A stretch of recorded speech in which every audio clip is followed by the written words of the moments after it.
Most people would say that Gotham Knights was ruined by the company in charge.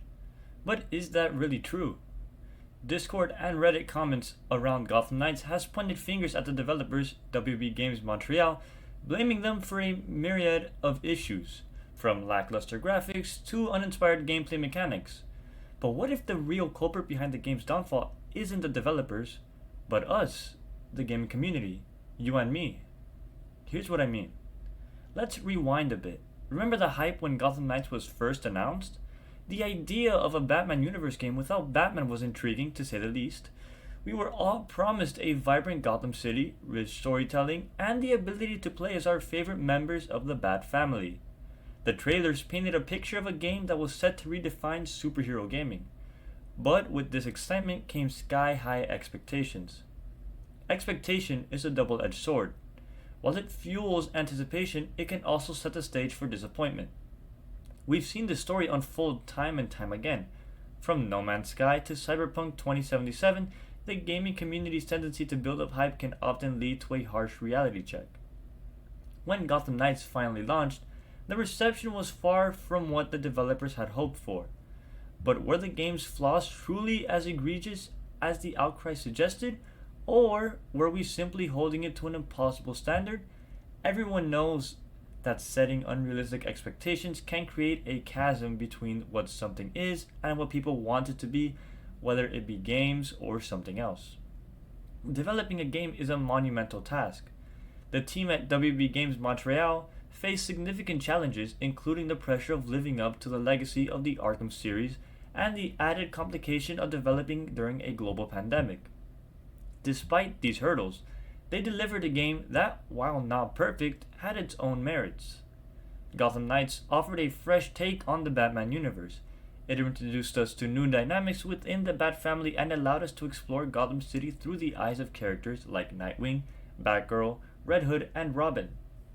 Each character brought their own distinct playstyle and narrative threads to the table. The game's story was compelling, delving into themes of legacy, family, and the struggle to fill Batman's shoes.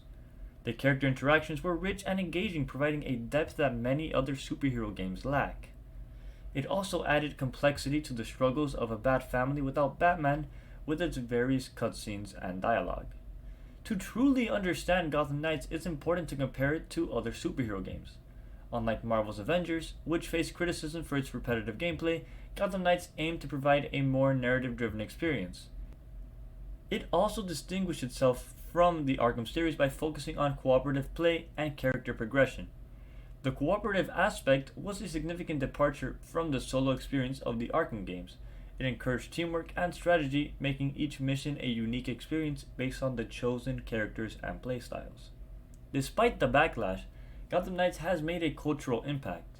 The game has a dedicated fanbase that appreciates its unique approach to the Batman universe. The community has also contributed to the game's longevity through fan-made content and mods, showcasing their creativity and passion for the Gotham Knights universe. As a lifelong fan of the Batman universe, which includes its movies, shows, and games, Gotham Knights has offered me an experience unlike any other. It wasn't just about the action or the graphics, it was about the stories and the characters.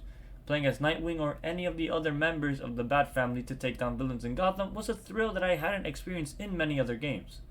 Of course, it is not as spectacular as the Arkham games, but maybe having the expectation is quite unrealistic, as not many games even today come close to being as good as games like Arkham Asylum or Arkham City.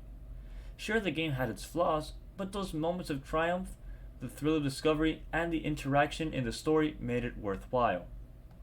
Let's dive deeper into the mechanics of Gotham Knights. The skill trees for each character allowed for a high degree of customization, enabling players to tailor their playstyle.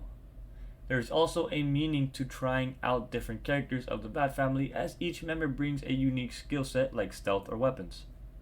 The combat system, while reminiscent of the Arkham series, introduced new elements that kept it fresh and engaging. Exploring Gotham City was a visual treat. Each district had its own unique atmosphere and challenges, making the city feel alive and dynamic. The open world design encouraged exploration and rewarded players with hidden secrets and lore. Now, let's address the elephant in the room. The criticisms weren't entirely unfounded. Gotham Knights had its share of technical issues and design flaws, but it's important to remember that no game is perfect. We as a community often forget that developers are human and that creating a flawless game is an unrealistic expectation. The developers have worked hard to address many of the issues through patches and updates. This shows their commitment to improving the game and delivering a better experience for the players. In conclusion, Gotham Knights is a game that deserves a second look. While it may not have met our high sky expectations, it offered a unique and engaging experience that stands out in the superhero genre. As we move forward, let's remember to approach new games with an open mind and realistic expectations. So what do you think? Do you think that we killed Gotham Knights with our expectations, or was it doomed from the start? Let me know your thoughts in the comments below. And if you enjoyed this video, then check out my other videos if you'd like.